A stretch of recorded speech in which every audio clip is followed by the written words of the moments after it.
have our keynote speaker this evening, David Cruz. David is a journalist, a writer, and a radio talk show host. David will be inspiring us with his keynote speech entitled Celebration. Everyone, please give a warm welcome for David Cruz.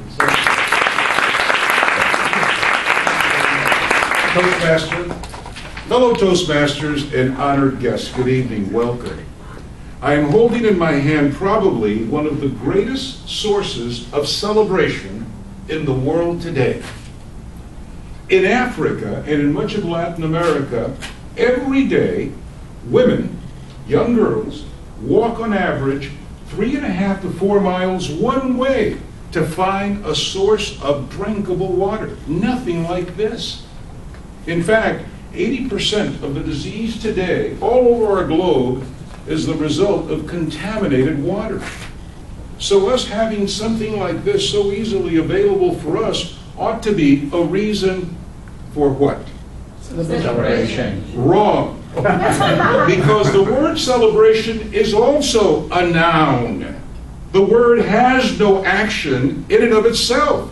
But we here can be a source of celebration where we are celebrating the water. You see the difference?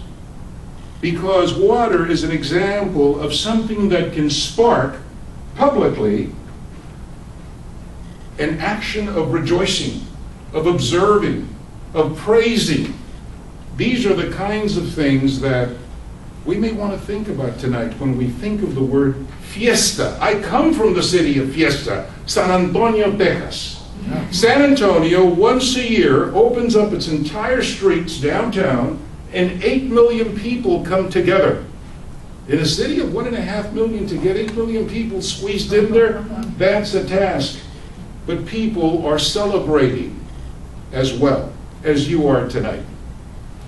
I start off with this because it is probably one of the least thought about sources of why people in the world today are celebrating when they can find it. But just this week as a journalist, I had the opportunity to interview a man whose 12-year-old daughter is giving her every waking moment this summer to building wells in Africa, specifically in Niger.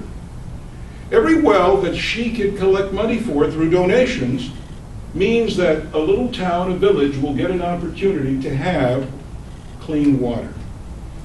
And he shared with me some images that transformed the way I felt about that problem.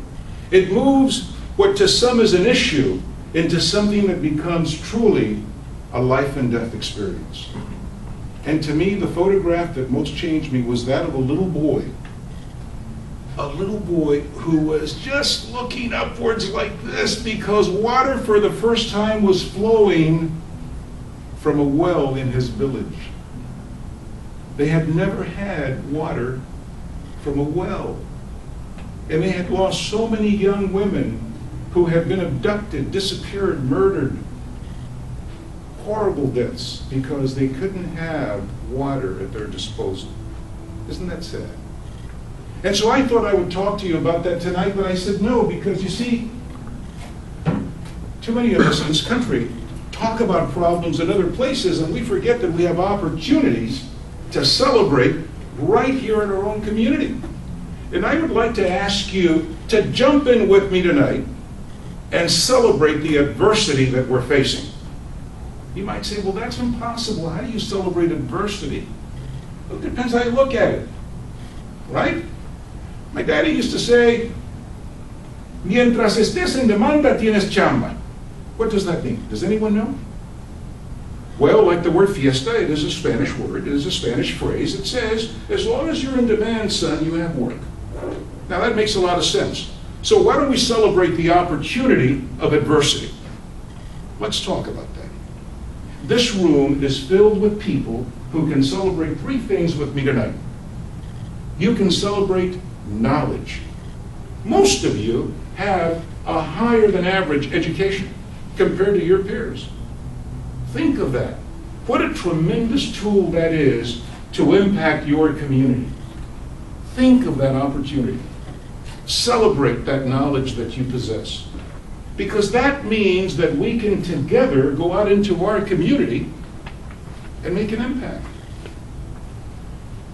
Let's talk about the celebration of ability. And if I may, this young lady has the ability to serve community, and she does it by being here tonight. And I would hope that you will join me in applauding her. Because she is celebrating an ability that comes from within, and that's why I say to you that if we're going to really talk about celebration, which is really the festivity of celebrating, we ought to begin within ourselves. How many of us today see this economic situation as the worst possible thing that could happen in our lives, and oh my, we can't do anything about it? The fact is, thinking that way, we won't do anything about it. But if we turn it around and we talk about what we can do with the ability that we have and the knowledge that we possess, think of what we could do with that. What do you think about that?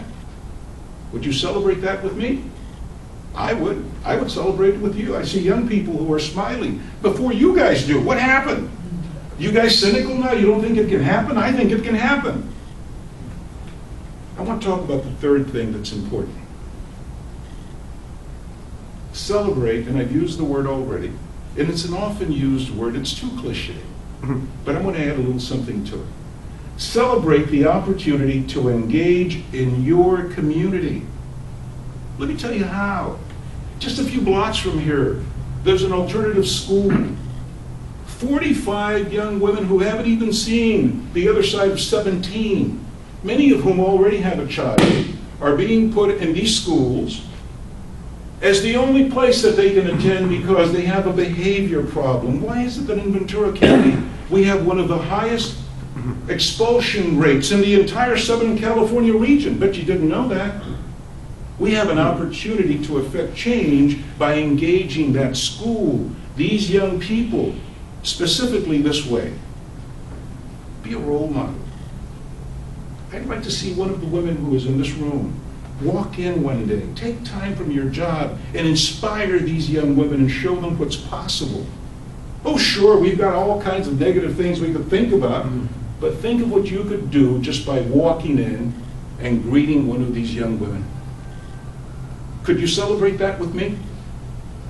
That's a possibility that we can really do something about.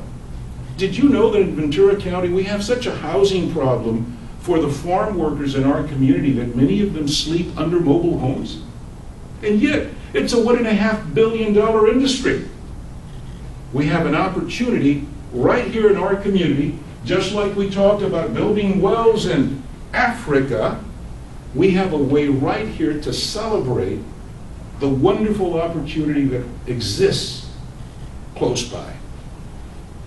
Role models, mentors, public service, I believe in that. I think that that is really the most active way of celebration. Do you know that it's tough to get people to run for school boards? Public commissions go empty because they can't find people to serve. So I would say, just like you see the signs along the roadway, seek the opportunities to make celebration something right here in your own neighborhood down the street. Adopt a school, adopt a classroom, adopt a teacher, for heaven's sakes. Teachers who are, by the way, going into their own pockets to go down to a supply store to buy supplies for their kids. I think they're sometimes the most underrated professionals in our society. How many of you might agree with that?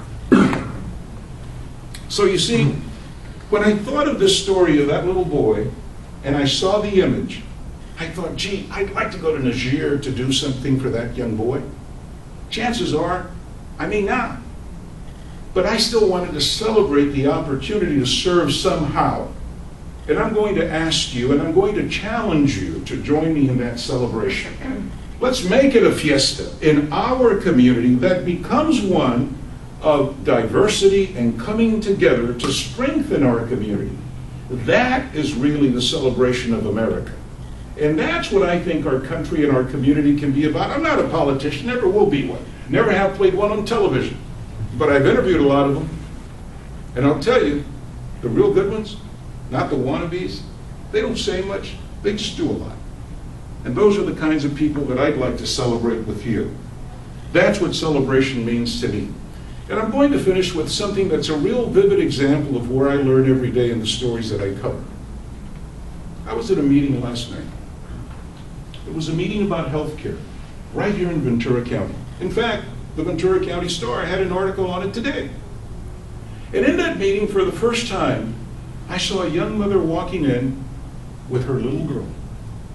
And they sat down in the meeting. They only spoke Spanish, but they were there. This was history in the making. The first time that a family had taken time to go to that meeting and participated in the health care of the historically underserved right here in our community. You see, sometimes I think we celebrate history we read out of books and the holidays that we get paid for by the federal government or the state of California. The federal government gives you 11 days a year, 10 in some states. California gives you 15. But I think the more significant celebrations are the ones that happen before your eyes in simple things that you see every day.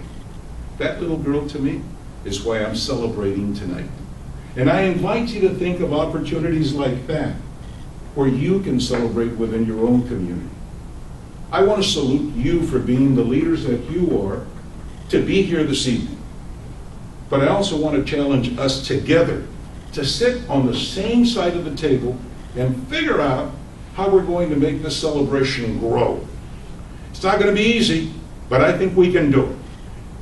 And for heaven's sakes, if you look out beyond our doors tonight, we live in one of the most precious parts on this planet. We can make it happen. Would you join me in that? I hope you will, because if you do, then I will commit to you that this celebration will continue to grow, and it's going to come from the very fiber of who we are as individuals in this great country. Thank you very much for allowing me to speak to you tonight, and I look forward to addressing you in the future. Thank you again.